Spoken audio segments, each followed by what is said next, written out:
Hello दोस्तों, नमस्कार। कैसे हैं आप सब? आई होप आप सभी लोग बहुत ही अच्छे होने वाले हैं।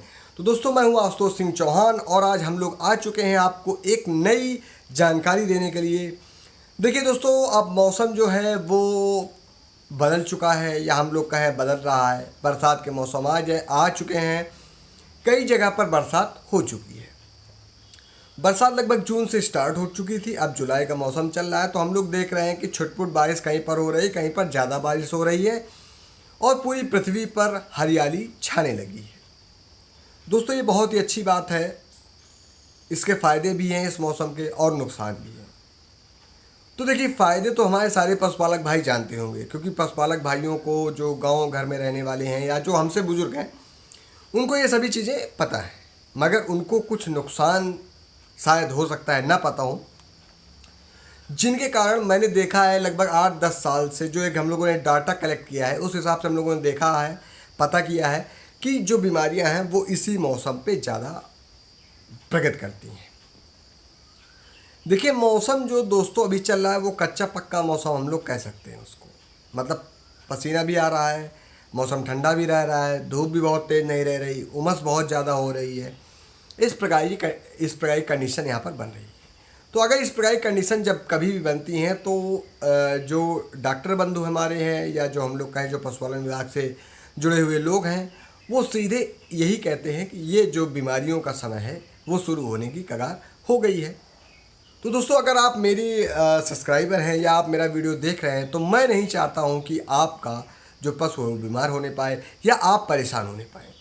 तो उसी दृष्टि में, उसी क्रम में हम लोगों ने आज आप लोगों को जागरूक करने के लिए कि इस मौसम में आपको क्या करना है, क्या नहीं करना है, उन सभी चीज़ों के बारे में बात किया है।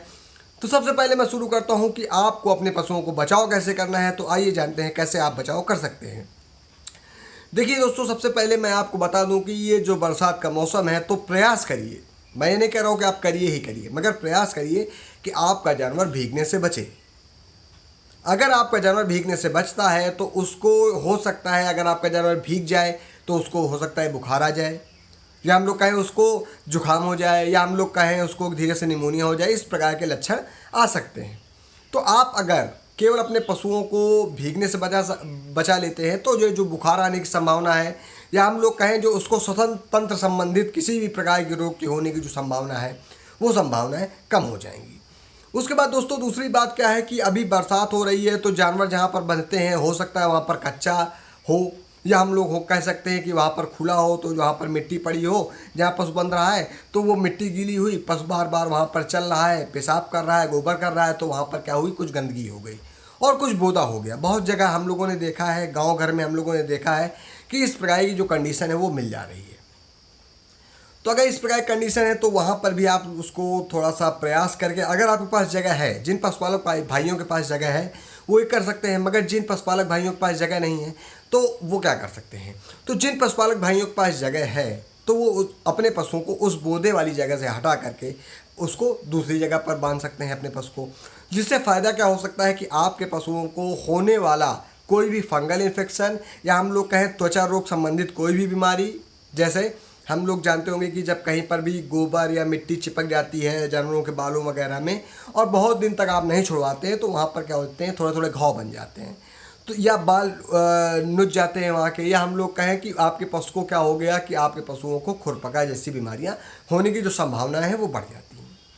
तो अगर आपके पास जगह है तो आप अपने पशु को अलग बांध दीजिए। अगर आपके पास जगह नहीं है, जो पशुपालक भाई हमारे गरीब हैं या जिनके पास पैसा की कमी है, तो उनके पास अगर जगह नहीं है, तो वो क्या कर सकते हैं, वो अपने पशुओं को दिन में एक बार उनके पैर में, जहाँ पर पैर में उनके सने हुए हैं या जो मिट्टी लग गई है, उसकी सफाई अवश्य करें। पानी से धुलाई करें, या हम लोग कहें नमक पानी से आप धुलाई कर सकते हैं, आपको अच्छा रिजल्ट मिलेगा। किसी भी प्रकार कोई भी स्किन इन्फेक्शन, या हम लोग कहें फूड डिसीज़ नहीं आने पाएगी, मतलब खुरपका नहीं आने पाएगा आपके पशुओं को, या मुँह पका नहीं आने पाएगा आपके पशुओं को। तीसरी बात दोस्तों मैं आपसे करने जा रहा हूँ कि देखिए, अब इस समय आया है हरा चारा। तो अब हरा चारा आप अपने पशुओं को देंगे, तो हरा चारा आप किस प्रकार से अपने पशुओं को देंगे, या हम लोग कहें जो हमारे पशुपालक भाई हैं वो अपने जानवरों को ढील के ले जाते हैं चराने वगैरह के लिए, तो वो अपने पशुओं को इस समय किस प्रकार से मैनेज करेंगे कि जो हरा चारा है उनको किस हिसाब से देना है। देखिए दोस्तों, अगर अभी हरे चारे की बात करें, तो अभी ये जो हरा चारा आया है, ये क्या हो जा रहा है, थोड़ा सा धूप भी देख रहा है, या हम लोग कहें कि इस समय जो मौसम है वो मौसम क्या है कि बैक्टीरिया की ग्रोथ के लिए काफ़ी अच्छा मौसम हम लोग कहें ये है। तो बैक्टीरिया वायरस इस समय ज़्यादा से ज़्यादा मात्रा में आएंगे चारे में आपके, जो मैं कहूँ, या हम लोग कहें कि जो चारा डूब गया है, मतलब छोटी छोटी घास है वो फिर डूब गई पूरी तरीके से पानी में, 2-3 दिन डूबी रही, फिर उसके बाद वो पानी कम हुआ, फिर उस पर मतलब सूर्य की रोशनी पड़ी, या हम लोग कहें उमस ज़्यादा हुई, तो वहाँ पर ये आप निश्चित मानिए कि बैक्टीरिया की ग्रोथ वहाँ पर होना ही होना है। जिसके कारण हम लोगों ने बहुत बार सुना है कि गला घोटू जैसे केसेस सामने आए हैं कि जानवर चरने गया तो उसको फिर क्या हुआ कि चर के आया, अच्छे से चरा, शाम को आया, उसने अचानक से दाना चारा छोड़ दिया और नेक्स्ट दिन या उसी शाम या उसी रात को उसके गले में स्वेलिंग आ गई या गले में सूजन आ गई, पशु घर घर करने लगा। तो मैं सभी पशुपालक भाइयों से हाथ जोड़ के निवेदन करता हूँ, जो भी पशुपालक भाई अपने पशुओं को चराने जा रहे हैं, तो थोड़े पैसे के लिए आप अपने पशुओं को, भाई आपको तो लगता है कि हरा चारा आ गया है, खुशी आ गई है, हरा चारा खिलाएंगे दूध बढ़ेगा, मगर अभी ये मौसम जो है वो हरे चारे का एग्जैक्ट नहीं है। ये जो मौसम है इस समय आपको हरा चारा अगर आप दें तो उसको अच्छे से धुलिए आप, तभी आप अपने पशु को दीजिए, तभी आपको अच्छे रिजल्ट मिलेंगे। अन्यथा जो रिजल्ट हैं वो अच्छे की जगह कुछ खराब भी हो सकते हैं। दोस्तों आप जानते होंगे कि एक पशु को अगर गला घोटू हो जा रहा है तो उसको कम से कम 2 से 3 हज़ार रुपया मिनिमम खर्चा आ रहा है, और जो गला घोटू से मृत्यु दर है वो बहुत ज़्यादा है दोस्तों। और मैं आपसे एक और अपील करना चाहता हूँ कि ये जो मौसम आ गया है, यहाँ पर बैक्टीरिया की ग्रोथ हावी हो गई है, तो आप क्या कर सकते हैं, आप अपने पशुओं को ये जो गंदा संदा चारा खाएगा आपका पशु, तो आप अपने पशु को डिवर्मिंग जरूर करवाएं। डिवर्मिंग का मतलब होता है कीड़े की दवाएं। तो कीड़े की दवाएं जो सब्जेक्ट होता है वो पशु चिकित्सा अधिकारी का होता है। तो मेरा आपसे एक और अनुरोध है कि आप जो भी कीड़े की दवाएं दें, चाहे फेबेंडाजोल दें, चाहे एल्बेंडाजोल दें, चाहे आप वहाँ पर लियोमेसालॉक्सीक्लोजानाइड दें, चाहे रफॉक्सोनाइड दें, चाहे कोई भी फार्मूला आप दें, मैंने यहाँ पर किसी भी ब्रांड का नाम नहीं लिया है क्योंकि आज हम लोग किसी भी ब्रांड का प्रमोशन नहीं कर रहे हैं। तो आप अपने डॉक्टर साहब से मिल करके वहाँ पर कीड़े की दवा उनसे प्रिस्क्राइब करवाइए, उनसे लीजिए। आप उनको अपने पशुओं की कंडीशन बताइए कि आपका पशु गाभिन है या नहीं गाभिन है, या कितना बड़ा बच्चा है, छोटा है, बड़ा है, या कौन सा पशु है। उस हिसाब से आपके जो पशु चिकित्सा अधिकारी हैं वो आपको क्या करेंगे, वो आपको दवाएं लिखेंगे, या आपको कहीं वेटनरी फार्मासिस्ट मिल जाए या पशुधन प्रसार अधिकारी मिल जाए, उनसे भी आप लोग कीड़े की दवाएं प्रिस्क्राइब करवा सकते हैं। और आप एक अच्छी ओरिजिनल पेटेंट कंपनी की जो दवा है उसको आप दीजिए। आपके पशुओं में डिवर्मिंग इस समय बहुत ज़्यादा ज़रूरी है। उसके बाद दोस्तों अगर मैं बात करूं कि देखिए दोस्तों, बरसात का समय चल रहा है, तो जब कहीं पर भी पानी भर जाता है तो सांप हैं, बिच्छू हैं, या हम लोग कहीं और अन्य जीव जंतु हैं जो जहरीली जीव जंतु हैं, वो क्या होते हैं, वो अपनी जगह से छोड़ते हैं रात में। मतलब सांप और बिच्छू वगैरह को रात्रिचर कहा गया है दोस्तों जनरली। तो ये लोग जो है रात में निकलते हैं, तो हो सकता है कि अगर आपने अपने पशुओं को ज़्यादा अच्छे से ख्याल नहीं किया है, या हम लोग कहें कि आप अपने पशुओं का अच्छे से बचाव नहीं कर सकते हैं, तो हो सकता है वहाँ पर उसको सर्पदंश से भी आपके पशु की मृत्यु हो सकती है। तो आपको सर्पदंश से और बिच्छू से भी अपने पशु को बचाना चाहिए। तो मुझे लगता है कि ये कुछ सुझाव हैं जो आप अपने पशुओं को रोक करके, जैसे आप अपने पशु को हरा चारा देंगे तो उसको धुल करके देंगे, कीड़े की दवा आपको ज़रूर देनी ही देनी है अपने डॉक्टर साहब से पूछ करके। उसके बाद आप अपने पशुओं को क्या करेंगे, रेगुलर उसकी साफ़ सफाई करेंगे। उसके बाद आप अपने पशुओं को गंदगी से बचाएंगे। उसके बाद आप अपने पशुओं को क्या करेंगे, भीगने से बचाएंगे। इन 5 चीज़ों को अगर आप कंटिन्यू करते हैं दोस्तों, तो रेगुलरली मैं बताऊंगा कि आपके जो 90% चांसेस हैं बीमारी के, वो कम हो जाएंगे। अगर आप चाहते हैं कि आपका पशु बीमार न होने पाए, तो आप इम्यूनिटी के लिए कोई अच्छा एक प्रोडक्ट ले सकते हैं। तो इम्यूनिटी के लिए प्रोडक्ट आप अपने डॉक्टर साहब से भी सलाह करके ले सकते हैं, क्योंकि इम्यूनिटी वाले जो भी प्रोडक्ट होते हैं, मतलब वो क्या करते हैं, वो आत्म प्रतिरक्षा बढ़ाते हैं।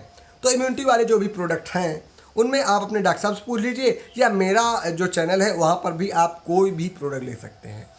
इम्यूनिटी बढ़ाने के लिए आप क्या कर सकते हैं, या आप मल्टीविटामिन का सिरप, जैसे मल्टीविटामिन का सिरप कोई भी सिरप आप ले लीजिए, चाहे वाइटामिक्स ले लीजिए, चाहे इंटाविटा NH ले लीजिए, चाहे विटामिक्स ले लीजिए, चाहे मल्टी स्टार ले लीजिए। इस प्रकार के जो भी अच्छे ब्रांडेड कंपनियों के प्रोडक्ट हैं वो आप अपने पशुओं को दे सकते हैं और आप अपने पशुओं को क्या कर सकते हैं, बचा सकते हैं। हाँ, अगर आपके पशुओं में कहीं पर भी इस प्रकार की दिक्कत आ रही है, चारा कम हो गया है अचानक से, वैसे इस समय ये दिक्कतें कम आएंगी कि बरसात का मौसम चल रहा है कि अचानक से चारा कमी आ गई या ये कमी आ गई, तो वो इस समय नहीं आएगा। तो आप केवल मल्टीविटामिन से इस समय काम चला सकते हैं। कोई भी प्रकार की दिक्कत नहीं आने वाली है आपके पशुओं को, बहुत ही अच्छा रिजल्ट मिलने वाला है। दोस्तों मैं आपको एक बात और बता दूं कि आप अगर हरा चारा खिलाएंगे तो वहाँ पर बैक्टीरिया अगर होगा तो आपके पशुओं को डायरिया भी हो सकता है। तो आप क्या कर सकते हैं, आप अपने पशुओं को हरा चारा थोड़ा सा देने में बच सकते हैं या उसको धुल कर दे सकते हैं। इस प्रकार से आप काम कर सकते हैं। उसके बाद दोस्तों अगर मैं बात करूं कि आप अपने पशुओं को इन तरीक़ों से बचा सकते हैं, ये आप अपनी तरफ से एफ़र्ट डाल रहे हैं कि कीड़े की दवाएं, वो 5 तरीके, मल्टीविटामिन, ये आपका एफ़र्ट हो गया, आपका पैसा हो गया।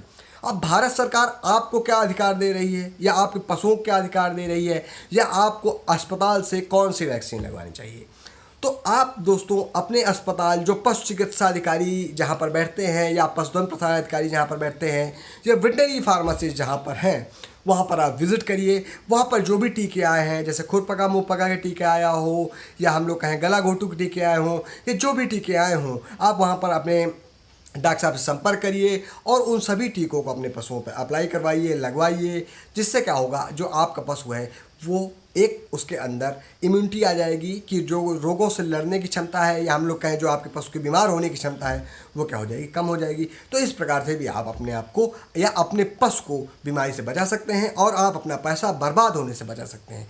तो दोस्तों मुझे लगता है कि जो मेरा प्रयास है वो आपके पशुओं को बचाने में या हम लोग कहें आपके पशुओं को बीमारी से बचाने में या मृत्यु दर कम करने में या उनको मौत से बचाने में कारगर होगा।